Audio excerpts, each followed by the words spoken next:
Olá, pet lovers! Aqui é Carol Barros e você está ouvindo Pet Lady no Ar, o podcast mais mimado da podosfera. O programa de hoje já é um queridinho dos pet ouvintes e um sucesso aqui no Pet Lady no Ar. Nesse Tira Dúvidas, o volume 4, eu vou responder as perguntas que os pet ouvintes me enviaram, tanto no Twitter como no Instagram, e-mail, Telegram. Muita gente mandou suas dúvidas e eu vou aproveitar o programa de hoje para responder. Bruno pode colocar as redes sociais agora. Meu muito obrigada a todos os pet ouvintes que dedicam tempo e din-din para manter o podcast feliz e bem alimentado. Um abraço mais que especial para o Zé Guilherme e para a Daphne de Mello, os pet padrinhos mais recentes do programa. Vamos lá, as dúvidas dos ouvintes? Aí aqui pode colocar uma transição.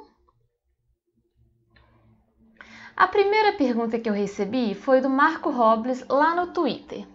Carol, eu tenho uma dúvida para o seu programa.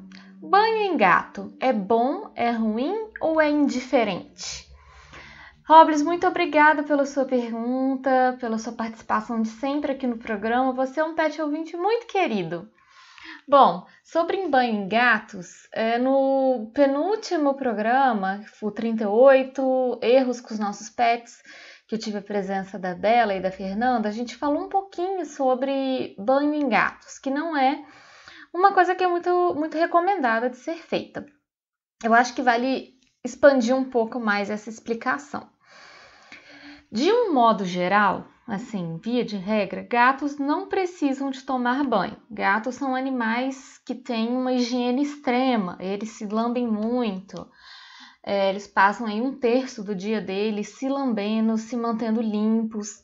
Então não há necessidade da gente dar banho neles com água e sabão. Além de não haver a necessidade, é contraindicado porque pode...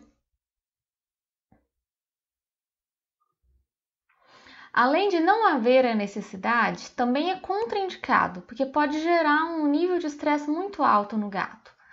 Então, o cheiro do shampoo, a água, o manuseio, né, pode ser até de um profissional que dê banho, ou da gente mesmo, isso tudo pode gerar um estresse muito grande no gato. É claro que eu estou falando isso via de regra, né? Existem casos em que o banho pode sim ser indicado, principalmente casos de tratamento, né? O gato que precisa tomar um banho que seja terapêutico, tratamento de fungo ou de pulgas ou algum problema de pele que o veterinário possa sim indicar um banho especial. Aí já é uma outra questão. Ou um gato que esteja extremamente sujo, ou teve um problema de saúde, uma diarreia, algo nesse sentido, mas aí são casos raros. Outros casos que podem acontecer: animais que têm alguma deficiência, gatinhos que têm alguma deficiência ou gatinhos obesos podem ter mais dificuldade de se manterem limpos. Também acontece com gatos que têm a pelagem muito longa, os persas, por exemplo, o angorá, eles podem ter mais dificuldade de se manter limpos. Então aí eu já quero aproveitar e dar uma dica para a gente reduzir o número de banhos que esses gatos vão tomar na vida deles. Ajude seu gatinho a se manter limpo, né? Então escove eles diariamente, limpe as orelhinhas, escove os dentes. Se você perceber alguma sujeira, você pode até talvez limpar com um lenço umedecido ou com um algodãozinho, uma gaze, para a gente reduzir toda a necessidade de banho que houver. E qualquer dúvida também é sempre bom você conversar com o veterinário que acompanha o seu animal, que ele vai poder te orientar melhor sobre isso. Mas de um ponto de vista comportamental, a minha orientação é reduzir um banho que não for necessário para o seu gatinho, beleza? A segunda pergunta veio lá do Twitter também, do Rafael de Paula Thompson. Ele me perguntou: os filhotes de gatos podem comer ração seca e úmida?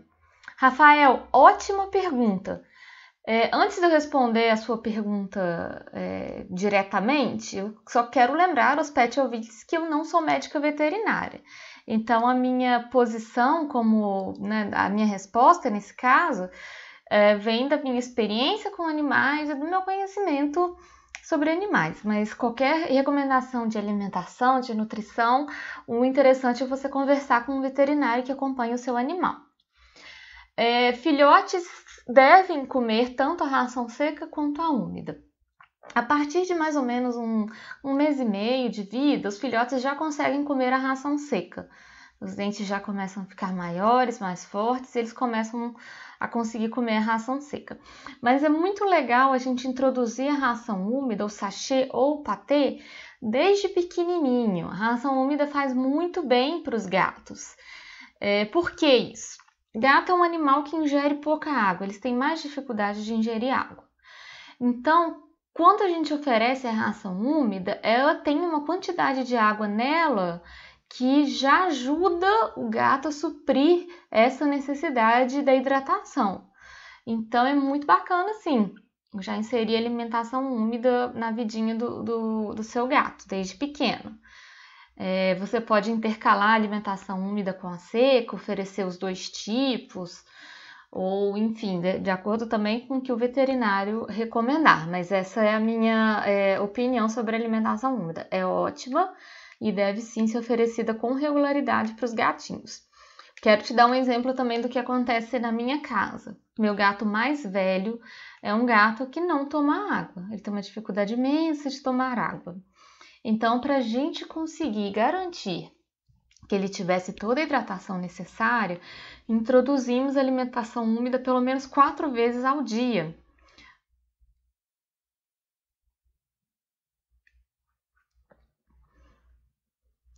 Então, ele tem a ração seca também, mas 4 vezes ao dia ele tem uma porção de sachê que ele come, beleza? Próxima pergunta veio da Anne, que é minha amiga e me mandou essa pergunta no WhatsApp, a Anne Moraes. Carol, socorro, meu filhote só quer me morder. Ele tem 4 meses de idade, tem bolinha, brinca de pega-pega e tudo com meu pai, mas só quer morder a gente. Anne, muito obrigada pela sua pergunta. A Anne não especificou na pergunta, mas é um gatinho, um filhotinho de gato que ela tem em casa. É muito comum os filhotes, tanto filhotes de gatos quanto de cachorros, morderem. Isso tem 2 explicações. A primeira explicação é porque é assim que os gatos aprendem os limites da brincadeira quando eles são crianças, né? Quando eles são filhotes. Eles nascem, eles convivem ali com a mãe e com os irmãos, pelo menos na primeira fase da infância, e as mordidas entre os irmãos é como eles aprendem a determinar os limites. Algo similar também acontece com os cães. Então, quando às vezes a gente resgata um filhotinho que é muito novo, ou que ele não teve uma socialização adequada com a família ou com outros filhotes, essa tendência de morder é muito grande. Eles fazem isso mesmo e a gente não pode deixar isso acontecer. Eu não terminei de explicar, mas outro motivo também é realmente o nascimento dos dentes. Igual acontece com os bebês que começam a ter a gengiva coçando, isso também pode ser replicado nos pets. Mas de toda forma isso não pode acontecer. Por quê? Morder, para nós, não é interessante. Ele é bonitinho quando eles são filhotes e tudo, mas depois quando eles vão crescendo isso pode virar um problema. Começa a machucar, dói, você começa a ficar receoso de brincar com o seu gato. Então o mais interessante nesse caso é você ensinar o seu pet, condicioná-lo de que toda vez que tiver mordida, a brincadeira acabou. Então vocês estão brincando de pega-pega, de esconde-esconde. Se ele em algum momento para a brincadeira e morde, a brincadeira tem que acabar na hora. Vocês têm que virar as costas e acabar a brincadeira. Parou de morder? Volta a brincar. Isso vai dar o recado para o seu pet de que a mordida não é legal, a mordida acaba com a brincadeira. Outra coisa que vocês podem... Meu filho, deixa a mamãe gravar, filho.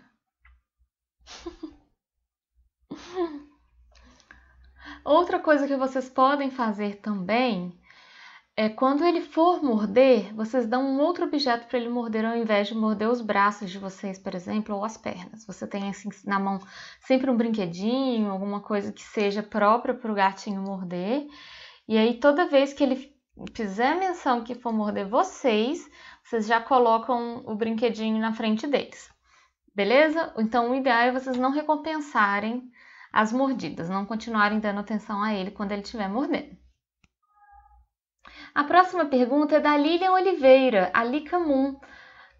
Ela me disse: como eu faço para minha gata, a loba, parar de fazer xixi no tapete do banheiro? Lilian, muito obrigada pela sua pergunta. Bom, sua pergunta é excelente e muito difícil. Tem um dos meus podcasts, um dos primeiros, foi sobre a caixa de areia.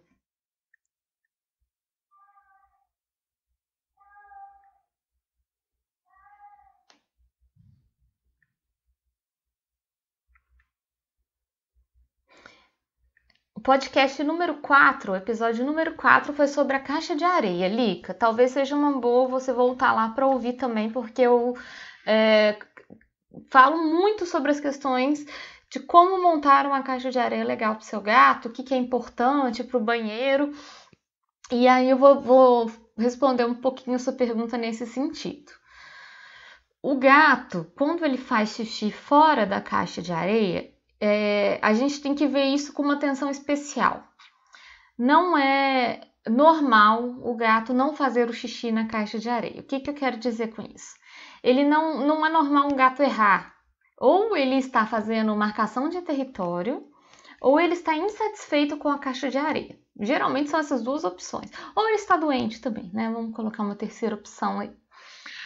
Mas no ponto de vista comportamental, o que mais acontece é a caixa de areia estar insatisfatória, ela não está boa para o gatinho.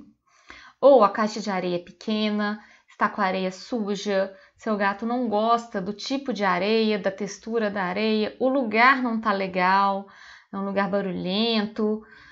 Você tem que descobrir o que está fazendo a sua gatinha não ter interesse em usar a caixa de areia, que é o lugar que os gatos vão sempre preferir para fazer o xixi deles. De um modo geral, os gatos preferem areias que sejam mais finas e mais próximas da textura de terra e de areia mesmo, menos agressivas para as patinhas. Tem que ter bastante areia na caixa, não pode ter pouca areia, a caixa tem que estar limpa, num lugar tranquilo, silencioso, sem grande fluxo de pessoas ou de outros animais. Então, todas essas questões são importantes, Lica.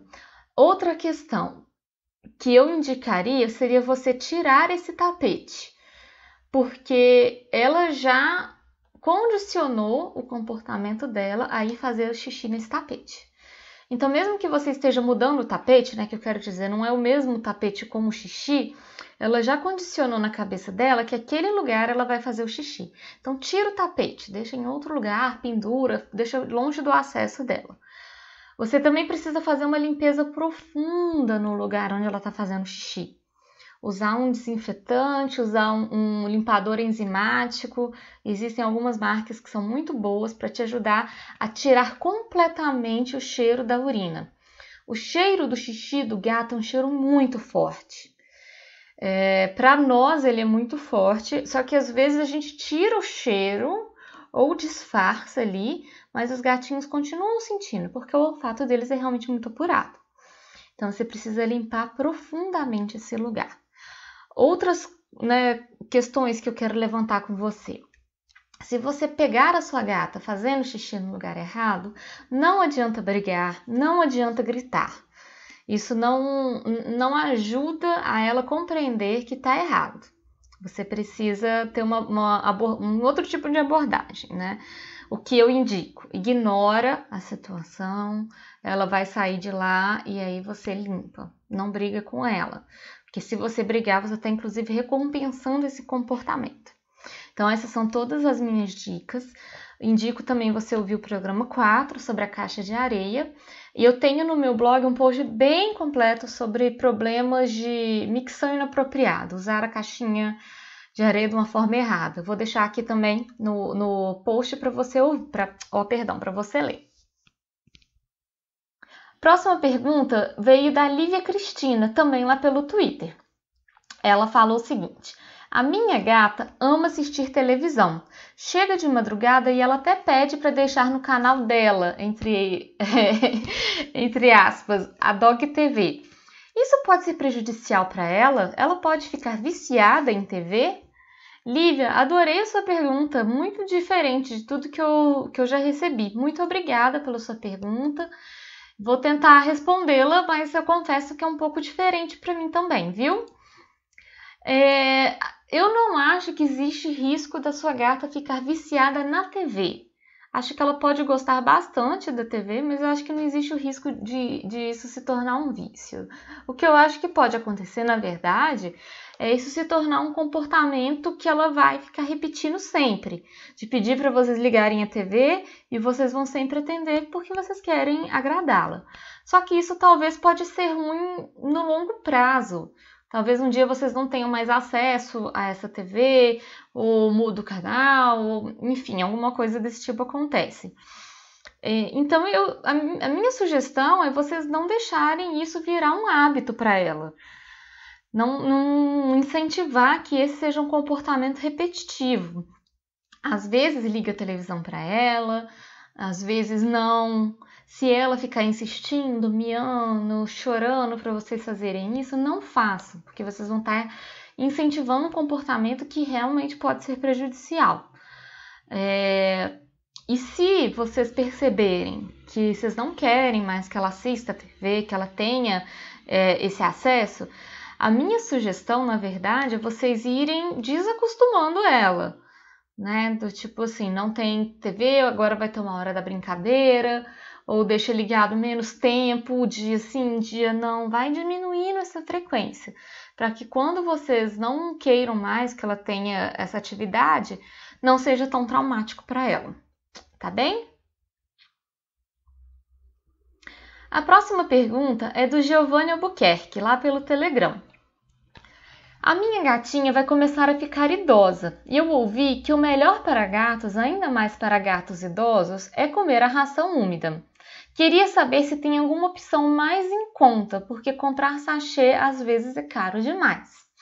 Giovanni, a sua pergunta conversa muito com a pergunta do Rafael lá no começo, sobre alimentação úmida.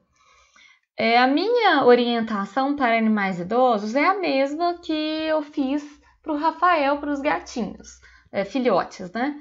A alimentação úmida é excelente. No caso de animais idosos, eu acho que tem um componente a mais, que são realmente os dentes. Muitos gatos idosos começam a ter problemas bucais, gengivite, perdem alguns dentes. Então, talvez a ração úmida seja até mais interessante do que a ração seca para os animais idosos. Você pode conversar com um veterinário que te atende. E tem, inclusive, rações que são próprias para animais com mais de 7 anos, com mais de 10 anos. Aí você pode pesquisar isso.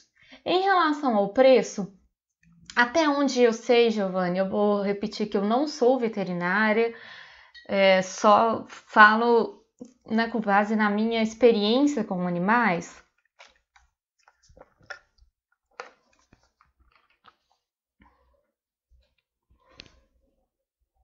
Mesmo os sachês das marcas mais baratas, mais populares, ainda são muito bons.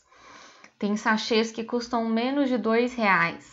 Então, pode ser uma opção interessante para você introduzir na alimentação da sua gata. Realmente te indico você conversar um pouquinho com o veterinário para te orientar um pouco melhor, mas acho que seria sim bastante interessante você fazer isso. A próxima pergunta veio em áudio, é do Felipe de Oliveira, meu amigo. Ele me mandou uma pergunta sobre a cadelinha deles, lá da casa deles. Agora vocês vão ouvir o áudio do Felipe. Aí faz a inserção do áudio aqui. Felipe, muito obrigada pela sua pergunta, é um prazer imenso tirar suas dúvidas e conversar um pouquinho com você também. É o seguinte, esse comportamento da Brigitte é totalmente normal e é realmente muito bonitinho. O que ela está fazendo? Ela está protegendo aquilo que ela acha que é muito importante para ela. O cachorro, ele tem o hábito de enterrar objetos e comida e tudo que ele acha que é muito importante, que ele guarda como um tesouro mesmo. Então, ela pega os sapatos de vocês e leva para o buraquinho que ela fez porque ela acha que é muito importante. E por que os cachorros têm essa obsessão com os nossos sapatos e às vezes até com as meias? E geralmente, pessoal, quanto mais sujo, mais fedorento, mais os cachorros gostam. Não sei se na casa de vocês é assim, mas alguns cachorros que eu já conheci são exatamente assim. O cachorro, ele tem um faro espetacular, né? Como nós já sabemos. E os nossos sapatos e meias e roupas, eles ficam com um cheiro muito forte nosso. Mesmo assim, eu não tenho chulé, eu lavo minhas meias e tudo, mas fica com cheiro nosso. E o cachorro que ele vai lá, pega o sapato, pega a meia e enterra, é porque ele está guardando aquilo como uma preciosidade. Então esse é o comportamento da Brigitte. Inclusive com biscoitos, com comidinhas, guardar um pedaço para comer depois, isso tudo ela está fazendo a proteção dos recursos dela. O Felipe me mandou a foto, é realmente muito bonitinho, assim, um buraquinho que ela fez, coloca os sapatos ali e ela fica olhando só, protegendo os pequenos tesouros dela. Então, a explicação para o comportamento é justamente essa, proteção de recursos. Enquanto isso não é um problema para a família, se não está gerando nenhum estresse, nenhum problema, não vejo por que mudar esse comportamento. Se eles acham que tá legal, que tá bonitinho, é isso aí. Agora vamos para a última pergunta, que na verdade não é nenhuma pergunta, foi mais uma sugestão para eu falar.